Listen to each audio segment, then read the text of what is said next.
ప్రభువైన యేసుక్రీస్తు వారి నామంలో మీకు అందరికీ శుభాభివందనములు తెలియజేస్తున్నాను. అందరూ బాగున్నారా? ప్రియమైన దేవుని బిడ్డలారా, మీరంతా క్షేమంగా ఉండాలని ఎవరెవరైతే నాకు ఫోన్లు చేసి ప్రార్థన చేయండి అమ్మని చెప్తున్నారో, మీ సమస్యల గురించి, మీ ప్రార్థన విషయం గురించి, మీ స్వస్థతల గురించి, మీ రక్షణ గురించి, విశ్వాసం నిలకడ గురించి ఎంతమంది అయితే అడుగుచున్నారో అటు వారందరి కొరకు నేను ప్రార్థిస్తున్నాను. ప్రభు తప్పక మనకు సహాయం చేస్తాడు. ఎందుకంటే విశ్వాసంలో నిలకడ కలిగి ఉండండి. దేవునామ స్తోత్రంలో ఈరోజు వాక్య భాగంలోకి వెళ్ళిపోదాం. మనం యోహాను సువార్త 11వ అధ్యాయము 27వ వచనం ఒకసారి చూసుకుందాము.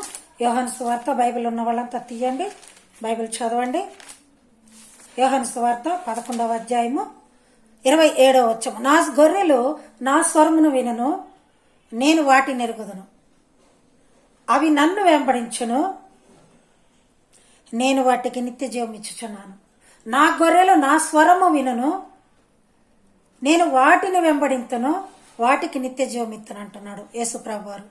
ఆయన స్వరమును వినే బిడ్డలముగా మనం ఉండినట్లయితే మనకు నిత్య జీవం కలుగునది. ఏ క్షణంలో ప్రభు వారు వస్తారో, ఎప్పుడు పిలుస్తారో, ఎప్పుడు మనల్ని చేర్చుకుంటారో తెలియదు కనుక మనం మెలకువతో ఉండాలి. ఆయన పిలుపుకై వేచి ఉండాలి. ఆయన ఎప్పుడు పిలుస్తాడని ఎదురు చూస్తూ ఉండాలి. అలా పిలిచినప్పుడు, అలా ఆయన వచ్చి మనల్ని పిలిచినప్పుడు మనం ఆ స్వరమును కనుగొనగలిగితే అప్పుడు ఆయన మనల్ని వెంబడిస్తాడు. నిజంగా ఆయన గొర్రెలైతే ఖచ్చితంగా ఆయన స్వరమును వింటారు. కనుక ఆ స్వరమును విన్న ఒక చిన్న దాని గురించి ఈరోజు మనం అపోస్తుల కార్యములో 12వ అధ్యాయంలో చూసుకోబోతున్నాము. అపోస్తుల కార్యములో 12వ అధ్యాయము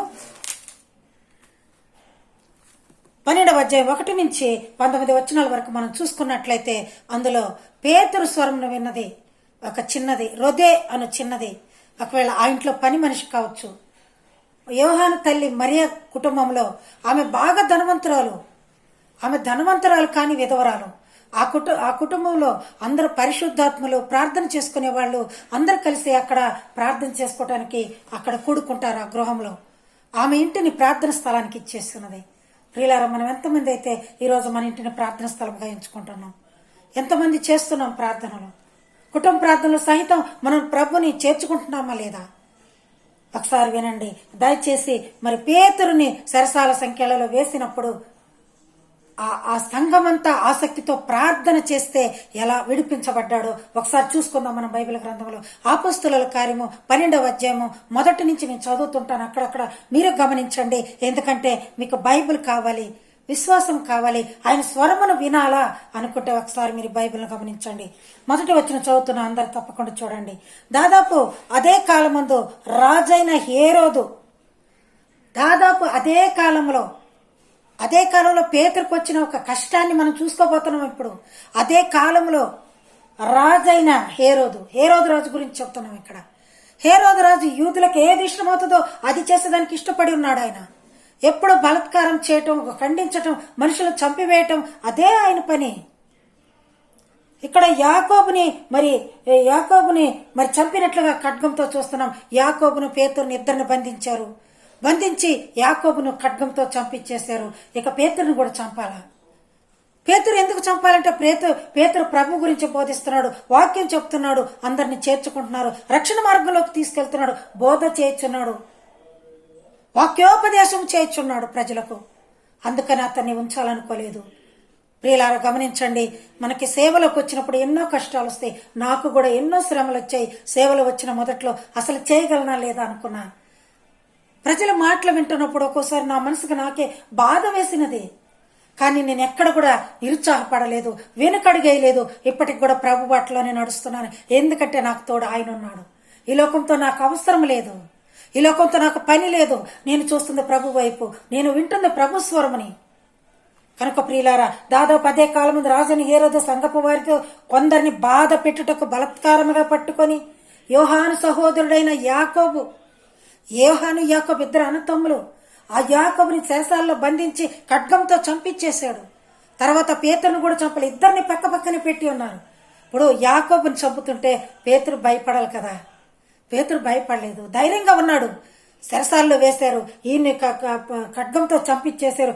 పేతురుని మాత్రం పేతురుని కూడా చంపాలనుకున్నప్పుడు పస్కా పండుగ వస్తుంది కదా, ఆ పండుగ అయిపోయినప్పుడు పండుగలో గలిబిలిగా ఉంటది, ఆ పండుగలో గోల ఎందుకులే అనుకుని పండుగ అయిపోయిన తర్వాత ఆయన చంపాలనుకుని ఆయన చెరసాల్లో బంధించి చతుష్టాధిపైన ఉన్నది చూడండి. ఇక్కడ ఇది యూదులకు ఇష్టమైన కార్యమని తెలుసుకొని ఇదిగో 5వ వచనం, పేతురు చెరసాలలో ఉంచబడిన అయితే సంఘమంతా ఆసక్తితో ప్రార్థన చేయించుండేను ఆ రాత్రియే.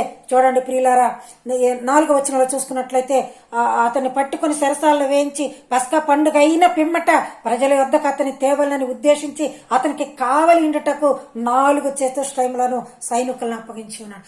4 చతుష్టయముల సైనికులను అప్పగించి మరి చెరసాలలో వేసి అటువైపు ఒకడిని ఇటువైపు ఒకడిని పెద్ద మరి బలమైన వాళ్ళని మరి మంచి సైన్యాధికారులను మంచి బలిష్ఠులైన వారిని అతను కావలించి తప్పించుకోకుండా ఆ చెరసాల బందీ నుండి తప్పిపోకుండా దానికి అటువైపు ఒకడిని ఇటువైపు ఒకడిని చెరసాల గొలుసులతో కట్టివేసి అతన్ని బంధించి పండుకొని ఉన్నారు.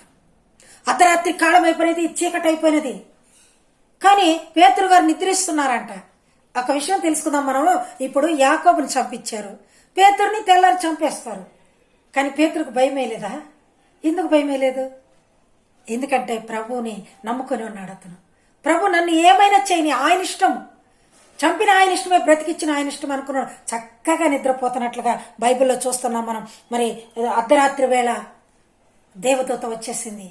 దేవదూత ఇన్ని గేట్లు వేసి ఉన్నాయి, ద్వారబంధరాలు ఎన్నో ఉన్నాయి, చెరసాలు కదా ఎన్నో ఉండటాయి. చివరికి మెయిన్ గేట్ను కూడా తెరుచుకొని దేవదూత లోపలికి వచ్చేసి పేతురు నిద్రిస్తుండగానే ఉంది. చూసారా ప్రియులారా, పేతురు నిద్రిస్తుండగా తట్టి లేపి ఇదిగో చూడండి ప్రభు వెలుగు ఆ గదంతా వికసించినది, ఆ గదిలో ఒలిగి వచ్చేసింది, అంత వెలుతురుమయమైపోయింది. పేతురుని తట్టి నీవు లేచి నీ దగ్గర ఉన్న ఆ పై కండువ వస్త్రమును చుట్టుకొని పైన వేసుకుని వచ్చేసాయి నాతో బయటకు అని చెప్పి ఉన్నది. ఆ పేతురు లేచి నడిచి వెళ్ళిపోతేనే అన్నాడు. ద్వారబంధరాలన్నీ తెరుచుకుంటాయి, వాటెంతటికవే తెరుచుకుంటూ ఉన్నాయి. మెయిన్ గేట్ కూడా తాళం తెరుచుకుపోయింది, బయటకు తీసుకెళ్లిపోయింది దేవదూత. అప్పటి వరకు పేతురు గారు ఇది నాకు కళ ఏమో, దర్శనంలో చూస్తున్నానేమో, ప్రభుదూత నా అక్కడికి వచ్చిందేమో అనుకుంటున్నాడు. గాని తర్వాత అదంతా నిజమని ఆ దేవదూత అక్కడ బయట వదిలి వెళ్ళిపోయినప్పుడు తెలిసినది. ఆయన మార్కు తల్లి అయిన మరియ ఇంటికి వెళ్ళారు. అతని పేరు మారు పేరు యోహాను. ఆ మరియ ఇంట్లో ప్రార్థనలు జరుగుతున్నాయి, విశ్వాసంతో ప్రార్థనలు జరుగుతున్నాయి. పేతురు కొరకు సంఘమంతా ఆసక్తి కలిగి అక్కడ చేరి అత్యాసక్తితో ప్రార్థన చేస్తున్నారు. పేతురు విడుదల కావాలి, పేతురుని విడుదల చేయాలి, మాకు బోధించేవాడు ఎవరు, మాకు ప్రార్థన చెప్పేవాళ్ళు ఎవరు, ఉపదేశం బైబిల్ ఉపదేశించే వాళ్ళు ఎవరని అందరూ ఏడుస్తూ ప్రార్థనలలో ఉన్నారు. వాళ్ళ దగ్గర ఒక చిన్నది ఉంది, అమ్మాయి పేరు రొదే అని చిన్నది ఒక అమ్మాయి. వాళ్ళకి పని మనిషిగా ఉందో లేకపోతే ఆ అమ్మాయికి మరి ఇది అమ్మగారికి దగ్గరలో ఉంటుందో చేయుతాగా ఏదో మనకు తెలియదు. అయితే ఆ బిడ్డ అక్కడ ఉన్నప్పుడు ఆ బిడ్డ కూడా వాళ్ళందరికీ పనులు చేస్తూ ఉంటుంది. మరి అక్కడ అన్ని అమర్చిన తర్వాత ఆ బిడ్డ కూడా ప్రార్థనలో కూర్చుంది, ఏకీభవించినది ప్రార్థనలో. ఆ తర్వాత వీళ్ళంతా ప్రార్థనలో ఉన్నప్పుడు పేతురు దూతను వదిలిపెట్టిపోయిన పేతురు ఆ మరియ ఇంటికి వచ్చి తలుపు కొడుతూ ఉన్నాడు. ఎందుకంటే అక్కడ ప్రార్థన జరుగుతున్నాయి, దేవుని సహవాసం ఉంది, దేవుని కూటం ఉంది. అక్కడికి దగ్గరలో దేవదూత వదిలేసిపోయినది. అక్కడికి వచ్చేసి ఆ తలుపు కొడుతూ ఉన్నాడు. చిన్నగా కొడితే వినపడలేదేమో, పెద్దగా కొడుతున్నాడు. మన ఇంటికైనా ఎవరైనా వచ్చినప్పుడు చిన్నగా కొడితే మనకు వినపడదు కదా, ఒక్కోసారి నిద్రపోతూ ఉంటాం, లేకపోతే ప్రార్థనలో ఉంటాం. ఎనీహౌ పెద్దగా కొట్టాలి కదా, పెద్దగా కొట్టేస్తున్నాడు. కానీ వాళ్ళకి అది వినపడలేదు. అక్కడ చేస్తున్న మరియ సహోదరులు కావచ్చు, అక్కడ ఉన్న వారంతా కూడా ప్రార్థన విశ్వాసులు కావచ్చు, ఎవరికి ఆ స్వరము వినపడలేదు, ఆ తట్టే సౌండ్ కూడా వినపడలేదు. కానీ ఆ రొదే అని చిన్నదానికి వినపడదు. రొదే అన్న మాటకి గులాబీ పుష్పము సువాసన గలదని అర్థం కూడా. ఇప్పుడు పువ్వులన్నీ ఎన్నో ఉన్నాయి, కానీ అన్నిటికన్నా యువరాజుగా నిలిచేది ఆ గులాబీ పువ్వే. ఆ గులాబీ పువ్వు లాంటి రొదే, ఆ పేరుకు అర్థము గులాబీ పువ్వు అని. ఆ బిడ్డ వచ్చి వింటుంది, ఎవరో తలుపు కొడుతున్నారే అని తలుపు దగ్గరకు వచ్చి ఆ స్వరమును వింటూ ఉన్నది. పేతురు స్వరమైనది. తలుపు తీయండి అని తలుపు కొడుతుంటే ఆ పేతురు స్వరమును విన్నది ఆ బిడ్డ గబగబ సంతోషంగా తలుపు తీయాలి కదా, తలుపు తీయకుండా వెనక్కి వచ్చేసి అమ్మగారి దగ్గరకు వచ్చి అమ్మగారు మరి పేతురు గారు వచ్చేస్తున్నారు. ఆయన వచ్చేస్తున్నారంటే వాళ్ళంతా నవ్వుతున్నారు. ఆమెను ఎగతాళి చేశారు, పేతురు ఎందుకు వస్తాడు ఇక్కడికి, ఒకవేళ ఆయన దూత వచ్చిందేమో, దేవుని దూత వచ్చిందేమో, కానీ పేతురు ఎలా వస్తాడు బయటికి, మరి చెరసాలలో బంధింపబడిపోతే. వచ్చేసినాడు ఈ పేతురు. చెరసాలలో వేసిన సంకెళ్ళు బిగించిన సంఘము ప్రార్థించగా సంకెళ్ళు విడిపోయేను.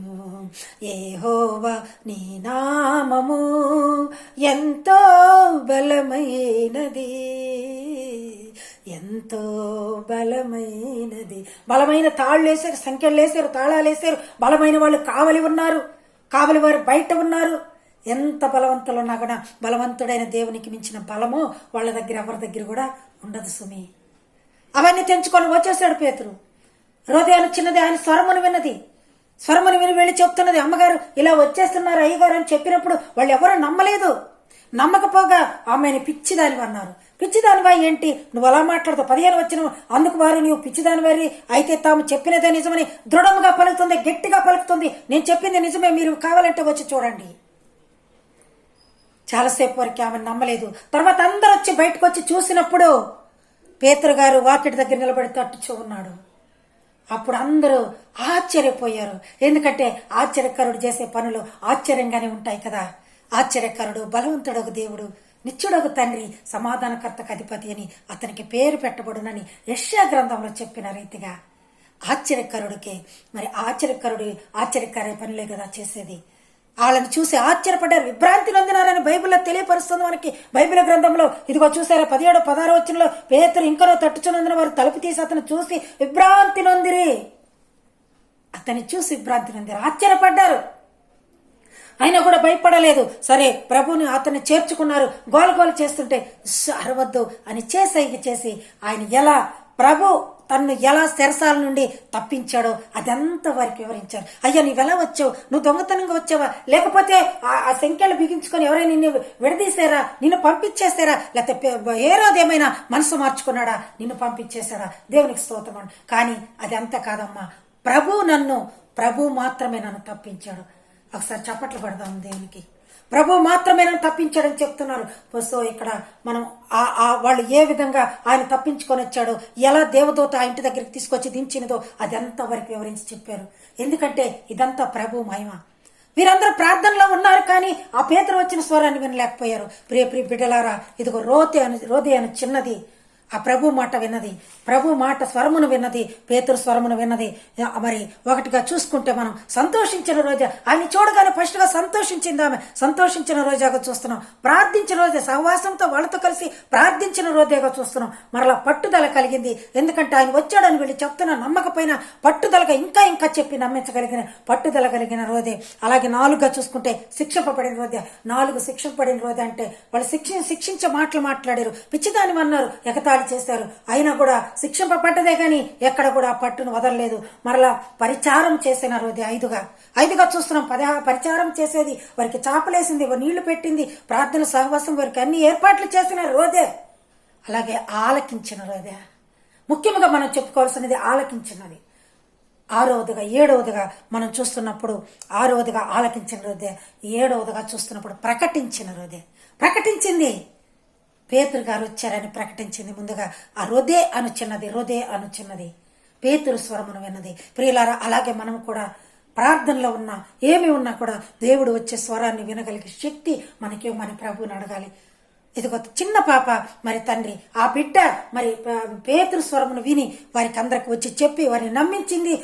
వారి శిక్షించిన బాధపడలేదు, వచ్చింది, వారికి పరిసారం చేసింది, వారికి కావాల్సిన సౌకర్యాలు చేసింది, ప్రార్థించింది, వాళ్ళతో కలిసి పట్టుదల కలిగి చెప్పింది, సంతోషించింది, శిక్షింపబడింది, పరిచారం చేసినది, ప్రకటించినది, ఆలకించినది. మనం కూడా కొంతమంది పిల్లల వాక్యం చెప్తుంటారు, అటు ఇటు వెళ్ళిపోతుంటారు, ఆలయాలు కూర్చోటానికి కూడా ఇష్టం ఉండదు. ప్రియులారా, అలా కూర్చోవాలంటే తల్లిదండ్రులుగా బిడ్డల్ని మంచి పద్ధతిలో పెంచాలా. ఇప్పటి నుంచి సండే స్కూల్ కండక్ట్ చేస్తుండాలా, వాడికి చూపిస్తుండాలా, ఆ వాక్యాలు నేర్పిస్తున్న ప్రభు గురించి తెలియపరుస్తున్నప్పుడు ఆ బిడ్డలు ఆ స్థలం నుంచి వెళ్లిపోరు. ఆయన వచ్చే దానికోసం ఎదురు చూస్తూ ఆ వినికుడు కోసం కాచుకొని ఉంటారు.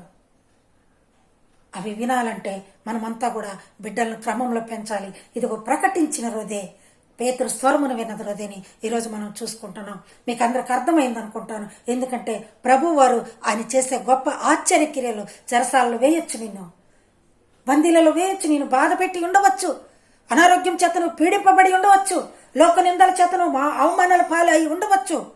కానీ నీవు దేవుని నమ్మిన బిడ్డవైతే, దేవుని మనసులో నీవు ఉంటే, ఆయన నీ గురించి ఆలోచిస్తుంటే ఖచ్చితంగా నీకు న్యాయం చేస్తాడు. ఈ రోజు నుంచి నిర్ణయించుకోండి. పేతురు స్వరముని చిన్నది, హృదయ అను చిన్నది ఎలాగినదో అలాగే మనము కూడా వినాలని ఆయన స్వరమును వినటకు సిద్ధపడదాం. మీరందరూ కూడా బైబిల్ చదవండి, ప్రార్థనలో ఉండండి. నా వాక్యములు ఎంతమంది చూస్తున్నారో అందరికి కూడా నేను కృతజ్ఞతలు తెలియజేస్తున్నాను, వారి కోసం ప్రార్థిస్తున్నాను. మీరు ఎక్కడ విశ్వాసం సడలవద్దు, ఎక్కడ కూడా వెనుకడుగు వేయవద్దు. ప్రభువును ప్రార్థించండి. ఎంతో సమయం పట్టదు, మనకి 15-20 నిమిషాలు, ఒక అరగంట దేవుని కోసం కేటాయిద్దాం. ఆయనతో మాట్లాడుకుందాం, ఆయనతో జీవిద్దాం. ఆయన స్వరమును వినేదానికి ఈరోజు నేను తీర్మానం చేసుకుందాం. Thank you one and all. దేవుడు మిమ్మల్ని అందరినీ దీవించి ఆశీర్వదించును గాక. ఆమేన్.